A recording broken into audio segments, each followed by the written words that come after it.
Welcome back flagship Oppo. Udah 2 tahun nih, K7 selalu beli flagship Oppo di China sana supaya bisa pakai. Tahun ini akhirnya muncul lagi di kancah pergadgetan nasional. Anyway, K7 udah pakai HP yang satu ini, Oppo Find X8 Pro selama sekitar 2 mingguan. Simpelnya ini adalah HP bagus yang all-rounder. Sekarang gue mau ceritain dulu HP-nya seperti apa dan kenapa gue bisa bilang ini all-rounder. Gue nggak akan bahas spek by spek ya. Seperti biasa di K7, rumahnya spek lengkap adanya di deskripsi. Silahkan dibaca. Alright, let's go. Pertama, desain. Desain seperti biasa kebanyakan adalah urusan selera. Unit review gue ini adalah yang pearl white, seperti namanya, putih dengan berpola mirip mutiara gitu, jadi ya nggak plain white.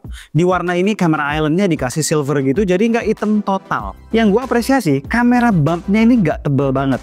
Lebih normal dibandingkan Find X7 Ultra yang kita review awal tahun ini. Tapi gue rasa ini bisa begini karena memang Oppo Find X8 Pro tidak menggunakan sensor 1 inci yang memang require kamera bump untuk jadi tebal. Dipegang juga nyaman banget nih berkat beratnya yang nggak ngebebanin di 215 gram serta backdoor yang sedikit nge-curve di pinggir-pinggir yang disambut frame yang nge-curve juga. Layarnya pun ada curve dikit ya di keempat sisinya. Ini adalah tren baru di smartphone flagship yang gue approve banget. Kayak layar 2,5D gitu. So confirm ya, curve screen bukan lagi khas flagship, tapi malah bisa jadi khas mid-range atau bahkan lower mid. Tapi jujur nih ya, gue malah seneng sama desainnya Oppo Find X8 yang non-pro ini. Flat back, flat frame, flat screen. Tapi tetap nyaman dipegang karena ukurannya yang sedikit lebih kecil. Ya mungkin ini bias gue juga ya, yang akhir-akhir ini lagi suka HP yang berukuran compact. Ini sih si Pinky udah 99% gue kasih ke bini gue buat gantiin Reno 10 Pro Plus-nya. Udah, kenapa jadi bahas yang non-pro? Kita kembali ke yang pro. Hal-hal lain soal desain pun check all the boxes. Bezel tipis yang seimbang di semua sisi, IP68 dan 69 rating, stereo speaker yang oke, IR blaster bagian atas, sampai 2 tombol ekstra yang gak cuma gimmick tapi actually useful. Di sebelah kiri ada alert slider yang dengan mudah switch HP ke mode normal, silent atau vibrate only. Di sebelah kanan ada quick button yang fungsinya buat jepret foto. Quick button ini berfungsi sebagai shutter button ketika dipencet, buat zoom in zoom out pas di swipe ketika HP dalam keadaan landscape, serta launch camera app ketika di double press bahkan dalam keadaan layar mati sekalipun. Kalau udah di viewfinder, ditekan lama bisa buat ngeburst foto. Useful ya buat gue sebagai fans Sony ya iya. Yang membedakan tombol ini dari shutternya iPhone, quick button ini nggak dijanjikan sebagai satu tombol yang bisa melakukan bejibun hal sampai akhirnya bikin ribet user. Yang dijanjikan simple aja, beberapa fungsi essential camera yang udah gue sebut tadi. Dan ini bukan jualan utama mereka juga, just another feature yang lo bisa pakai atau enggak. Kekurangannya apa? Suka kepencet, terutama slide to zoom-nya. Solusinya apa? Matiin aja.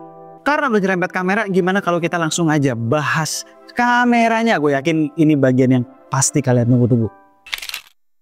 Komposisi hardware kameranya tuh selera gue banget. Tahu dong gimana? Yes, punya 1 main camera, 1 ultrawide, dan 2 tele. Artinya di hampir semua logical focal length ada sensor dedicated yang bisa tackle tanpa harus kejauhan hybrid zoom-nya. Sensor utamanya 50 megapiksel LYT808 dengan OIS, ultrawide-nya di tackle ISOCELL JN6 50 megapiksel yang merupakan updated version dari sensor ultrawide langganan HP flagship, yaitu ISOCELL JN1. Lalu tele 3X-nya 50 megapiksel LYT600 dengan OIS, dan tele 6 kalinya 50 megapiksel IMX858 juga dengan OIS. Selfie kameranya 32 megapiksel IMX615. Kalau di total ada 232 megapiksel di dalam HP yang satu ini. Tapi itu semua kan baru spek atas kertas. Nah, hasilnya bagaimana? Pertama kita mulai dari foto dulu. Di good lighting, main kameranya seperti layaknya semua flagship yang mengandalkan kamera untuk jualan, hasilnya predictably bagus. Detail dan mid range, exposure, kontras, no complaint sama sekali dari gue. By the way, itu yang langitnya kelihatan putih ya memang mendung dan memang polusi banget di Jakarta guys. Tapi sebenarnya nggak cuma di good lighting sih bagusnya. Sampai kondisi remang indoor lighting, sampai low light pun hasilnya memuaskan. Detailnya masih keluar, warna juga demikian.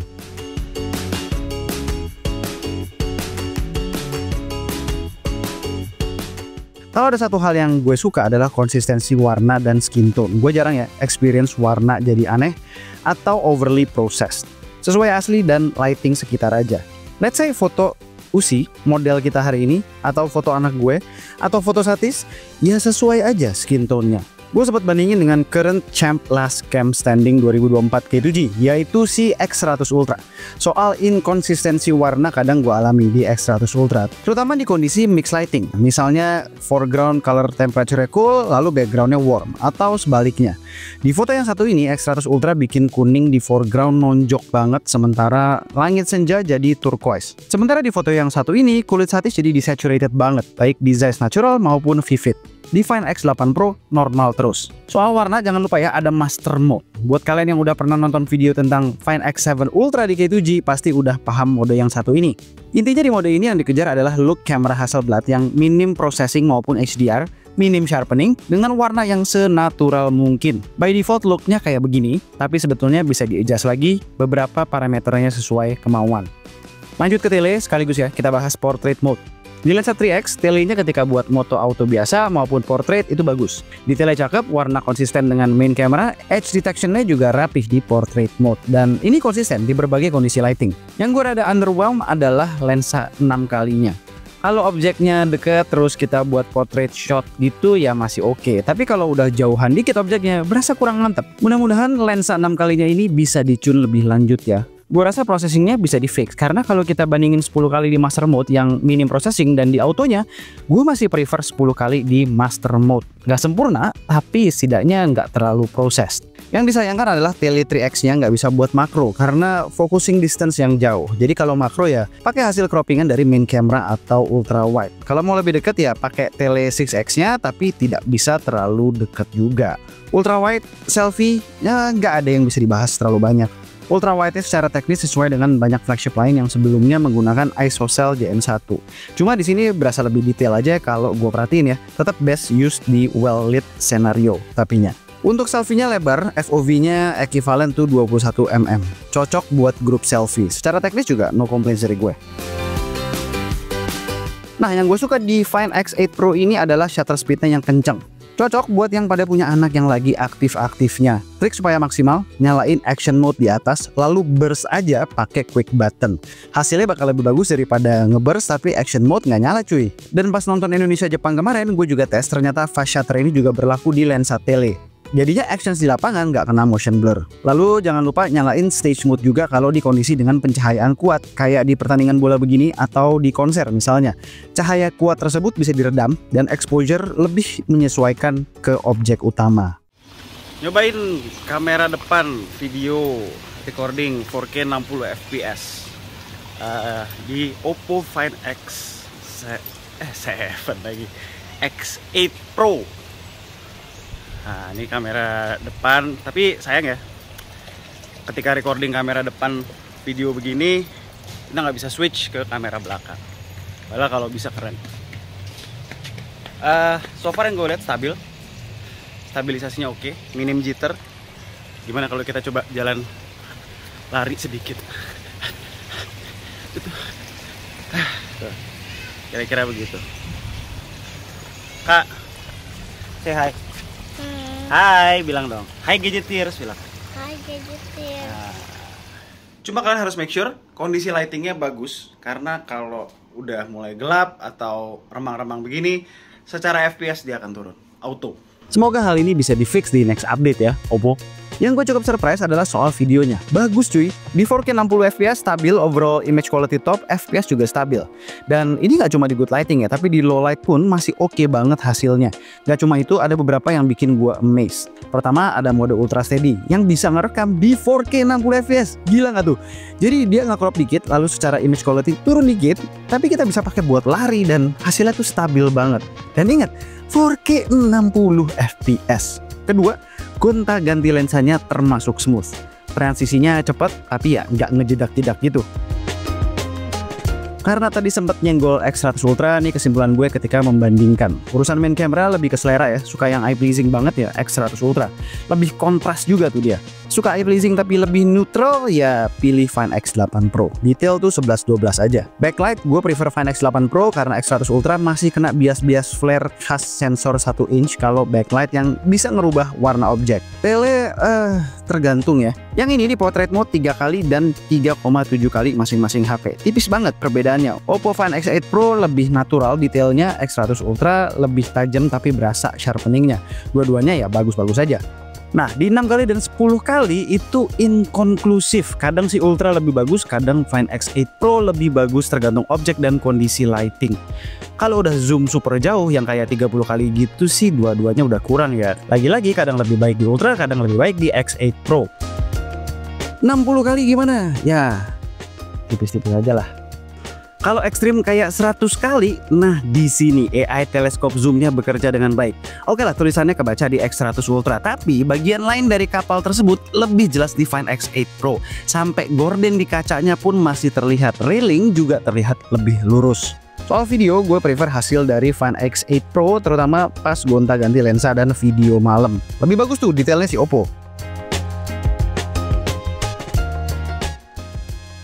Di tele hybrid zoom video 10 kali, Find X8 Pro juga lebih stabil. Gimana? Bagus ya kameranya ya? Intinya ini adalah salah satu handphone flagship Android dengan output kamera yang TOP. Top. Oppo Find X8 Pro datang dengan jualan kamera. Tapi justru yang mengambil hati gue adalah segala sesuatu yang berhubungan dengan performa. Dimensity 9400 di sini gokil sob. Pertama kita lihat by benchmark dulu. Kebetulan gue masih nyimpen skor X200 Pro dan Xiaomi 15 Pro nih yang diambil di kondisi yang sama kemarin. Antutu Oppo Find X8 Pro 2,6 jutaan. Suhu pas ngebenchmark maksimal itu nggak nyampe 40 derajat cuy. 39, sekian derajat. Kalau kalian lihat Dimensity 9400 di Vivo juga adem tapi masih sedikit di atas 40 derajat. Kalau dibandingin sama 8 Elite di Xiaomi 15 Pro ya lebih dingin Dimensity 9400 di Oppo Find X8 Pro ini. Jelas. Next, 3D Mark. Still no match stress test. Suhu dia cuma sampai 38 derajat dengan stabilitas beda tipis sama 9400 di X200 Pro yang nyampe 43 derajat. Gokil nggak lo? Soal stabilitas sih kalah ya sama 8 Elite, tapi ya soal suhu ini jauh lebih adem. Wildlife Extreme Stress Test, suhunya lagi-lagi cuma sampai 38 derajat. Genshin Impact, main 20 menit, 60 FPS tuh rata. Suhunya cuma, wait for it, di bawah 36 derajat cuy, gila. Ini lebih adem lagi dari Dimensity 9400 di X200 Pro. Info aja ya, di app ProfDoc suhunya tuh nggak kedetek di sini. Jadi gue harus pakai graf dari baterai guru yang running bersamaan. Dan yang gila juga, gue coba mainin Wild Rift itu satu game. Suhu cuma naik ke 33,6 derajat. In fact, main Wild Rift 2 jam ngerank, suhu nggak pernah naik lebih dari 34-an derajat. Gila coy, itu di ruangan AC ya. Di non AC siang-siang ngerank juga 2 jam nonstop. Kalau pakai case ya bisa ke 40 derajat, tapi kalau dilepas tuh cuma 39. Adem. Gila coy, gue mesti kasih aplaus ke MediaTek tahun ini. Dia berhasil ngasih SoC yang kenceng, tapi ademnya luar biasa. Soal adem ini sebetulnya ngaruh juga pas lagi tes kamera. Find X8 Pro bisa bertahan lebih lama kecerahan layarnya di viewfinder karena generally lebih adem di 42 derajat dibandingkan X100 Ultra di 46 derajat. FYI, HP kalau udah panas akan meredupkan displaynya. Gokil ya. Nah, buat daily usage gimana? Ya jelas tidak ada masalah. Nah, gokilnya Dimensity 9400 di Oppo Find X8 Pro berlanjut sampai urusan baterai. Gue nggak ngerti sih ya, magic sauce apa yang dikasih Oppo di sini. Tapi baterai silikon karbon 5910 mAh hanya super awet. Cuy, gue bisa dapat 8 jam screen on time dengan pengetesan standar ala K2G. Ini artinya include gaming Wild Rift sejam, nonton, browsing, sosmed, dan lain-lain. Dan tentunya 50-50 mobile data dan wifi. Gila, gue rasa ya, Oppo tuh berhasil ngeset SoC-nya untuk running sesuai kebutuhan tanpa wasting power di app-app yang ringan misalnya. Apapun itu, gue happy dengan hasilnya. Kalau habis pun ngecharge dengan charger 80 watt SuperVOOC-nya cuma butuh waktu di bawah 1 jam. Nggak lupa juga dia support 50 watt AirVOOC charger alias wireless chargingnya Oppo. Good news lainnya adalah sekarang Oppo udah support 55 watt USB PD charging. Move on ke display. Ya, sesuai dengan standar flagship tahun ini. Layar OLED LTPO 120Hz dengan resolusi 1264x2780 pixels, tajam, clear, warnanya enak. Di luar terang banget dengan high brightness mode sampai 1600 nits. Peak brightness buat HDR content juga sampai 4500 nits. No complaint sama sekali lah dari gue soal layarnya. PWM dindingnya juga sampai 2160, jadi mata nggak capek lihat layar di gelap. Terakhir yang mau gue bahas adalah softwarenya. ColorOS 15 berbasis Android 15 yang secara look rada mirip iOS. Saran gue kalau nggak mau iOS banget, switch quick settingsnya ke mode klasik. Jangan yang kepisah gitu antara notifikasi dan quick settings toggle. Overall kalian tau lah, ColorOS dan saudara-saudaranya adalah salah satu UI favorit K2G.